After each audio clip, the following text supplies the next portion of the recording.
पहली खबर मैं आपको बताता हूँ, ये गुजरांवाला से खबर है और इंतहाई अफसोसनाक खबर है। गुजरांवाला के एक रिहायशी जिनका नाम अनवर साहब है, ये अनवर नामी शख्स जो है, इसको बिल आ जाता है बिजली का 3,800 रुपये। अब इसकी कैपेसिटी नहीं है ये बिल अदा करने की। ये शख्स बिल अदा नहीं कर पा रहा था, इसके बाद इतने इजाफी पैसे नहीं थे और ये बहुत थोड़ी सी बिजली इस्तेमाल करने वाला घर है, तो पंखा वंखा चलाते हैं बस, इससे ज़्यादा नहीं है। इनका घर जाके आप देखें तो आपको आइडिया हो जाएगा, बहुत ही गरीब लोग हैं। तो अनवर को 3,800 रुपये बिजली का बिल आ गया, ये बिल अदा नहीं कर पाया, तो इसका मीटर उतार कर वापडा वाले ले गए। मीटर उतार कर ले गए और घर की बिजली बंद कर दी कि जनाब बिजली के बगैर गुजारा करो, वरना बिल जमा करवाओ पहले और जुर्माना जमा करवाओ। इन्होंने अपना गुजारा करने के लिए, गर्मी बहुत ज़्यादा है, शदीद गर्मी है, घर में बच्चे भी हैं, फैमिली है, तो इसलिए इन्होंने अपने हमसायों से एक तार ले ली बिजली की और वो बिजली के ज़रिए इन्होंने अपना पंखा चला लिया। अब उसके बाद यहाँ पे छापा पड़ता है और दोबारा जो बिजली के महकमे वाले हैं वो आते हैं और आकर बिजली चोरी का एक मुकदमा दर्ज कर लेते हैं। पुलिस आती है, जो वालिद है अनवर, उसे गिरफ्तार करके ले जाती है और 28 तारीख को मुकदमा दर्ज हुआ गैपको में और फिर उठाया और उठा के इसके जो घर का बड़ा है अनवर, उसको गिरफ्तार करके ले गए और 30,000 रुपया जुर्माना कर दिया। कुछ लोग कह रहे हैं जी 50,000 रुपया जुर्माना कर दिया कि जनाब पहले जुर्माना अदा करोगे फिर तुम्हारे बाप को हम थाने से छोड़ेंगे। उसके ऊपर बहुत सख्ती की, इसके बेटे को पकड़ा, उसे धमकाया। बेटे का नाम है फराज, ये इकलौता बेटा है इस वालिद का, अनवर का, और फराज जो है उसके ऊपर इतना दबाव डाला कि तुम पैसे दोगे तो तुम्हारे बाप को छोड़ेंगे, वरना तुम्हारे बाप को अंदर ही रखेंगे। फराज जो है वो पैसों के लिए मारा मारा फिरता रहा। इसने बड़ी कोशिश की कि अपने वालिद को जो है वो पुलिस के चुंगल से आज़ाद करवा ले। ना ये बिजली का बिल अदा कर सकते थे, ना ये जुर्माना अदा कर सकते थे। तो फिर फराज ने तेज़ाब पी लिया और तेज़ाब पीकर खुदकुशी कर ली। ये सारी बात खुल गई। इसकी खुदकुशी के बाद ये है जनाब एक पाकिस्तान, आम आदमी का, गरीब आदमी का पाकिस्तान। अगर वो 3,800 रुपये बिल अदा नहीं करेगा तो उसे निशाने इबरत बनाया जाएगा, मुकदमा दर्ज करके जेल में डाला जाएगा, मीटर उतार कर ले जाएंगे और उसे गर्मी में ज़िंदगी गुजारने पर मजबूर किया जाएगा। आम आदमी है ना, इसके लिए कोई मुराद नहीं है, कोई सब्सिडी नहीं है, कोई इसके लिए हकूक नहीं है। आम आदमी का पाकिस्तान ये है। अंदाज़ा करें आप कि कितना परेशान किया होगा उस नौजवान को इस निज़ाम ने कि उसने खुदकुशी कर ली कि यार मेरा बाप ऐसे तो छूट नहीं सकता। कितनी बेबसी है उसकी, कितनी बेबसी है उसकी।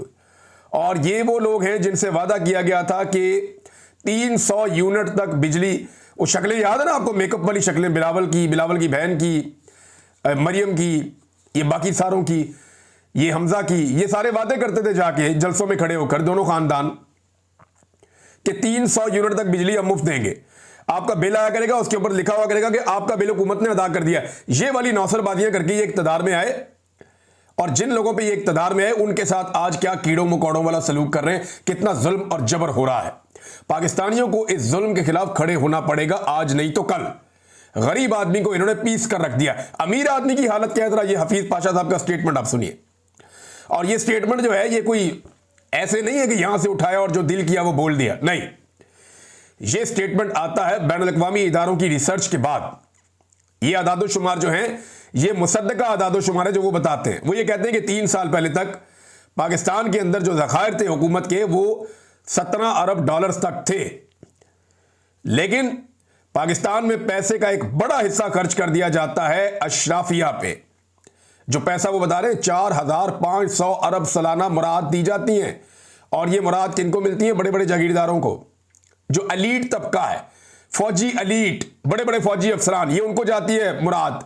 बड़े बड़े बिजनेसमैन, ताजर और बड़े ब्यूरोक्रेट्स, ये इनको सारी की सारी मुराद जाती हैं और ये अमाउंट है 4,500 अरब सालाना। ये हफीज शेख साहब बता रहे हैं। एक तरफ 3,800 रुपए, एक तरफ 4,500 अरब सालाना।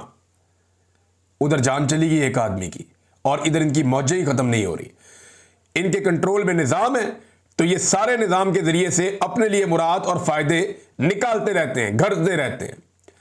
तो मौजें लगी हुई हैं अशराफिया की इस मुल्क के अंदर, और गरीब आदमी को ये कीड़े मकोड़ों की तरह रखते हैं और कहते क्या है कि जनाब नहीं, हम तो अवाम के साथ हैं, हमारे दिल अवाम के साथ धड़कते हैं, हम तो अवाम के लिए जीते मरते हैं। मियाँ साहब जनाब मीटिंग से उठकर चले गए जब पेट्रोल की कीमत बढ़ी, जब बिजली महंगी करने की बात आई तो मियाँ साहब नाराज हो गए। भाई किधर नाराज हो गए, वहीं बैठा हुआ है, वही बात कर रहा है। ये सारे रल के कौम का खून चूस रहे हैं और कुछ नहीं। नाजरीन, यहां पे एक और मेरे पास खबर आई है और इसके साथ ही जुड़ी हुई है। लंडे में जो कपड़े मिलते हैं ना, पाकिस्तान के हर शहर के अंदर ये लंडा बाजार है। बाहर से जो कपड़े लोग इस्तेमाल करके फेंक देते हैं वो सस्ते में मिल जाते हैं, और लंडा बाजार के अंदर जो है वो कपड़े मिल जाते हैं, गरीब लोग जाते हैं, बहुत सस्ते वो खरीद लेते हैं। तो लंडे में आने वाला जो माल है उसके ऊपर टैक्स बढ़ा दिया गया। हुकूमत ने कहा गरीब आदमी को कोई चीज़ सस्ती नहीं मिलेगी, लंडे की मसनूआत के ऊपर टैक्स को बढ़ा दो। बढ़ाने का मकसद होता है, क्या होता है, दो मकसद होते हैं। एक तो ये यहाँ से हुकूमत पैसा बनाती है, दूसरा लंडे का माल महंगा होता है तो लोग मजबूरन जो है वो फिर नई चीज़ें खरीदते हैं, और नई चीज़ें खरीदते हैं तो सनतकारों का, सरमायाकारों का फ़ायदा होता है। तो ये लंडे का माल महंगा कर दिया जो गरीब आदमी खरीदता है। स्पोर्ट्स कार, जो स्पोर्ट्स गाड़ियाँ हैं ना, कीमती गाड़ियाँ, बहुत कीमती गाड़ियाँ जो शशके के लिए अमीर लोगों के बच्चे खरीदते हैं, एलीट क्लास के बच्चे जो स्पोर्ट्स कार्स खरीदते हैं, उनकी ड्यूटी में 40% तक कमी कर दी गई एक खबर के मुताबिक। अब आप अंदाजा करें, यह पाकिस्तान का निजाम चल रहा है कि जो लंडे का कपड़ा गरीब आदमी पहनेगा उसे करो महंगा, जो स्पोर्ट्स कार अमीर आदमी का बच्चा चलाएगा उसे करो सस्ता। यह है जनाब पाकिस्तान के अंदर एक नहीं, दो पाकिस्तान की वाज़े मिसाल। एक चीज और नाजरीन मैं आपके सामने रखता हूं,